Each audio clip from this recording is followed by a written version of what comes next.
कभी कभी किसी काम को करने से पहले उसके बारे में जान लेना चाहिए, वरना बहुत खड़े हैं नासमझी का फ़ायदा उठाने वाले। नमस्कार, आप सुन रहे हैं तुम्हारे अल्फाज मेरी आवाज़। तो आज की कहानी कहती है कि एक विशाल से समुद्र में कुछ मछुआरे थे जो नाव चलाते थे। हर नाव का एक निर्धारित इलाका था। उन नाव पर हर साल लोग उम्मीद लेके आते थे और निराश होकर जाते थे। वो उम्मीद थी एक बड़ी मछली की। नाव के जो मालिक थे वो लोगों को झांसा देकर बुलाते थे कि बड़ी मछली उनके ही इलाके में आती है, और उस झांसे में काफ़ी लोग फंस भी जाते थे। ऐसे ही एक नाव पर एक लड़का सवार हो गया एक बड़ी मछली की तलाश में। उसने पूरा इलाका छान मारा, पर उसके हाथ छोटी मछली भी मुश्किल से आती थी। उसने दूसरे दिन दूसरे नाव में बैठने का विचार किया और अगले दिन उस पर अमल भी किया, पर दूसरे दिन भी यही हुआ। धीरे धीरे उसने वहाँ की सारी नाव की सवारी कर ली, पर उसको बड़ी मछली नहीं मिली। उसने नाव वाले से कहा कि जब आपके इलाके में बड़ी मछली है ही नहीं तो आप सबसे झूठ क्यों बोलते हैं। नाव वाले ने कहा, बड़ी नहीं तो क्या, छोटी तो मिलती है, वही ले लो और उसी से काम चलाओ।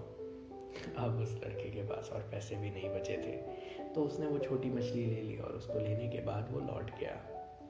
सालों बीत गए, उसे अफसोस रहा कि उसने गलत फैसला किया उस समुद्र में उन नाव की मदद से एक बड़ी मछली पकड़ने का, और अंत तक फिर वो कभी बड़ी मछली पकड़ने की कोशिश नहीं कर पाया। जिस तरह कहानी में नाव वाले ने गुमराह करके पैसे कमा लिए, उसी तरह आजकल हर दूसरे व्यापार में लोग गुमराह करके पैसे कमा रहे हैं। मार्केट में कुछ कंसल्टेंसीज हैं जो लोगों को गुमराह करती हैं। बड़ी कंपनी में नौकरी दिलाने का लालच देकर कहती हैं कि छोटी में चले जाओ, और अंत में आपके पास कोई चारा नहीं बचता।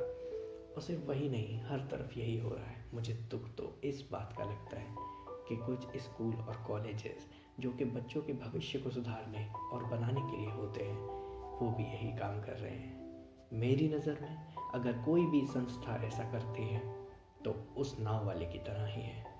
समझदार आप बनिए और इन सभी संस्थानों जैसी नाव में सवार होने से पहले अच्छी तरह पता कर लीजिए, रिसर्च कर लीजिए कि एक बड़ी मछली उनके इलाके में है भी या नहीं। और अगर आप भी ऐसी किसी संस्था का शिकार हो चुके हैं या हो रहे हैं तो अपनी आप बीती आप सबको बताइए। हो सकता है आपके ऐसा करने से कोई शिकार होने से बच जाए।